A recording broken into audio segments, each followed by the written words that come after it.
La construction pour le Seigneur est un signe de repos. On peut changer et dire la construction pour Dieu, ou mieux, construire pour Dieu, pose le repos. Construire pour Dieu, pose le repos. Construire pour Dieu, assure le repos. Construire pour Dieu, forcer le repos.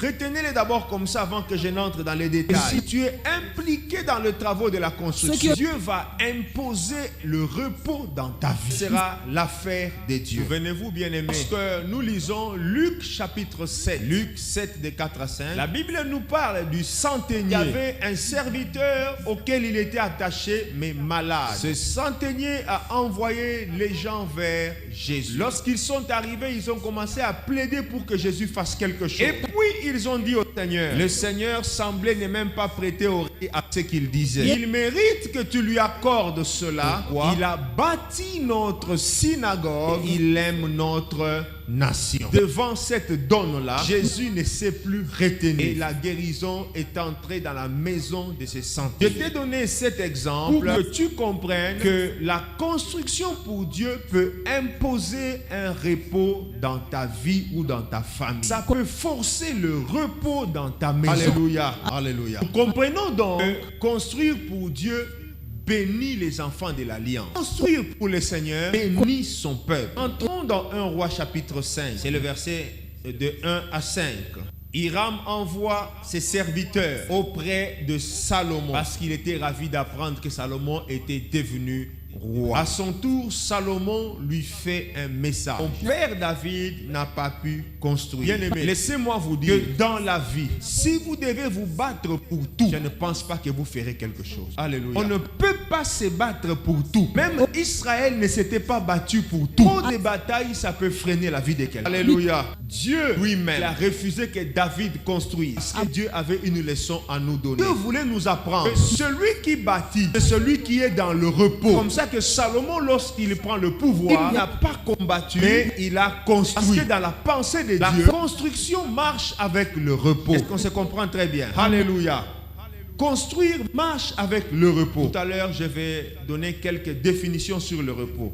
Je commente une phrase que Salomon a dite à Hiram. Maintenant, l'Éternel, Dieu, m'a donné du repos de toutes parts. Maintenant, l'Éternel m'a donné du repos. Bien-aimé, je veux déjà à ce niveau que tu retiens que ta vie n'est pas la vie de ton père, ta vie n'est pas la vie de ta mère, ta vie n'est pas la vie de tes frères. Lorsque Salomon prend le pouvoir, parlant à Hiram, il dit, maintenant, voici ce que Dieu a fait pour moi. Je suis en train de te dire, ta vie doit annoncer un nouveau maintenant. Ta vie doit marcher avec les choses nouvelles. Ta vie ne doit pas répéter l'ancienne histoire. Lorsque Salomon a pris le pouvoir, il même a constaté qu'il y avait une différence avec le règne de son père. Il a réellement trouvé que le règne de son père est passé et que son règne est venu avec les éléments nouveaux. L'élément nouveau que son règne a apporté, Salomon l'a appelé le repos. Laisse-moi te dire la même chose. Que tu acceptes d'être engagé dans cette prière. Quelque chose de nouveau soit déclenché dans ta vie. Que tu racontes une histoire nouvelle. Dieu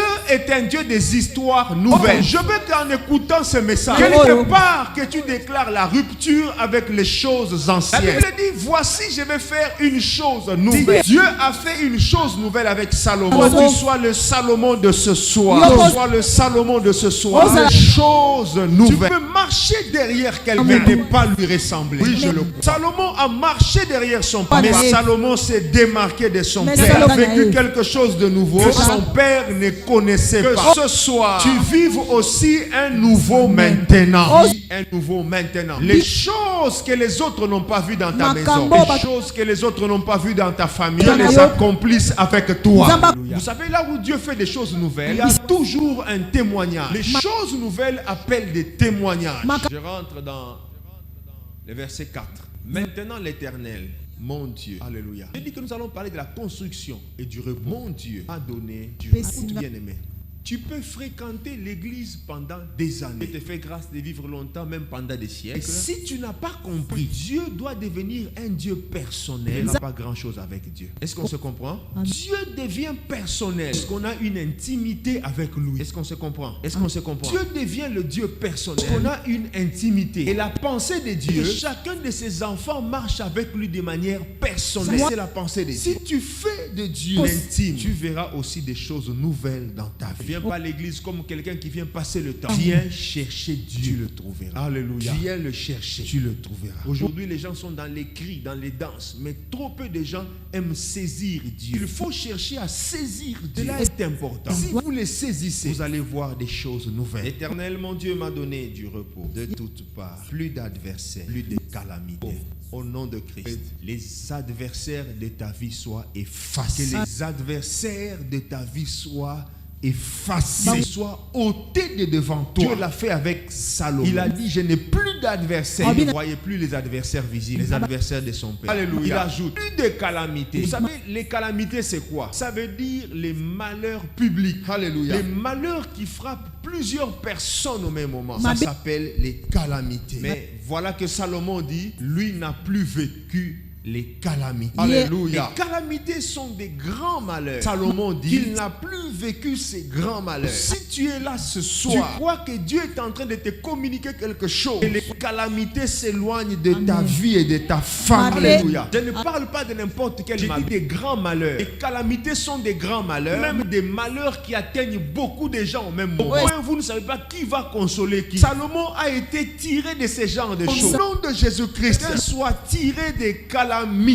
Tirer des calamités dans ta maison. Nous disons stop au moment des calamités dans ta famille. Les malheurs qui font pleurer beaucoup de gens dans la famille. Les gens, les dizaines d'années blessés. Ce genre de malheurs s'éloigne de toi au nom de Jésus. A témoigné, il a dit, Salomon, je ne vis plus de calamités. Si tu es là ce soir, calamité au nom de Christ s'éloigne de ta maison. Ton malheur s'éloigne de toi. Au nom de Jésus, 1000 tomberont à ton côté, 10 000 à ta droite, tu ne sois pas atteint. Je suis en train de t'annoncer, tout le monde est frappé de mbassou. Toi, tu n'en auras pas. Parce que ce soir, la parole dit des calamités pour ceux qui sont dans cette alliance. Est-ce que tu comprends? Est-ce que quelqu'un est là? Que Jésus-Christ. Pareille calamité s'éloigne de toi. Le repos, c'est quoi? Je vais donner 3 petites définitions du repos. Le repos, c'est la tranquillité. Deuxième définition, le repos, c'est le rafraîchissement. Alléluia. Et je reprends ce que j'ai dit au départ, bâtir exige le repos. Si Jésus n'avait pas vaincu pour nous, il n'allait pas bâtir. On se comprend très bien. Alléluia. J'insiste sur bâtir. Donner une courte définition, une troisième sur le repos. J'ai dit c'est dresser sa tente, égale bâtir sa tente. Donc le temps de repos, c'est le repos où on bâtit sa vie. Est-ce qu'on se comprend? Et j'ajoute, le temps où on bâtit sa maison. C'est un temps où on bâtit sa vie. C'est un temps où on bâtit aussi sa tente ou sa maison. Je donnerai un exemple de la Bible pour que nous comprenions exactement ce que je veux dire. Non. Mais avant ça, je voudrais que nous puissions lire Psaume 23 de 1 à 6. Bien-aimés, vous entendez le psalmiste parler. L'Éternel est mon berger, je ne manquerai de rien. Il me fait reposer dans les verts pâturages. Est-ce qu'on se comprend? Il me dirige près des eaux paisibles. Il continue. Il restaure mon âme. Je m'arrête d'abord là. Écoutez bien aimé. Dieu d'abord, lorsqu'il vous appelle, il bâtit votre intérieur. Est-ce qu'on se comprend? Bien aimé, le Dieu vivant bâtit l'intérieur de ses enfants. On se comprend? Eh bien, c'est un Dieu qui bâtit. Et bâtir la vie de quelqu'un commence par bâtir son intérieur. Est-ce qu'on se comprend? Alléluia. Pour Dieu, ce qui importe, ce n'est pas d'abord de te donner un sac d'argent. Parce que tu peux avoir un sac d'argent et être détruit intérieurement. Lorsque tu viens au Seigneur, il se met à bâtir ton intérieur. Alléluia. Vous voyez que le psalmiste, personne ne lui a dit pas. Et il finit par dire, il restaure mon âme. Alléluia. Que ce soit ce que Satan avait fait dans ta vie, que ce soit les déchirures connues, les blessures que tu as connues, que ce soit les déceptions que tu as rencontrées, lorsque tu viens au Seigneur, il est capable de bâtir ton intérieur. Alléluia. Même si quelqu'un a engrossé, il a méconnu la grossesse, il t'a insulté, il a pris tes photos, il a balancé sur les réseaux sociaux. Quand les gens te regardent, les gens pensent que tu as tous les malheurs de la vie sur toi. Il dit que c'est une petite affaire. Si les gens sont tombés, ils sont morts de soucis pour ce genre de choses. Et tu es heureux ou heureuse, si tu tombes tombes entre les mains de Jésus. Y a-t-il un enfant de Dieu qui entend ces choses? Heureux ou heureux parce que tu tombes entre les mains du Créateur. Si l'adversaire a détruit, lorsque Dieu vient, il vient rebâtir, il vient restaurer. Restaure mon âme, bâtis mon âme, bâtis mon intérieur. Donc nous parlons de construire, nous parlons de bâtir. L'adversaire avait détruit. Que ce soir, Dieu le répare. Dieu répare quelque chose dans le cœur de quelqu'un. Il y avait les griffes du lion, il y avait les cicatrices, ça saignait. Je vais te dire, notre Dieu est spécialiste. Dieu restaure les âmes, restaure les vies, bâtit ce qui est détruit. Si les gens t'ont dit, vie n'a aucune valeur, ça peut être écouté. Entre les mains du Seigneur, tu réaliseras. Tu n'as pas perdu de valeur. Tu réaliseras. Tu as encore du prix.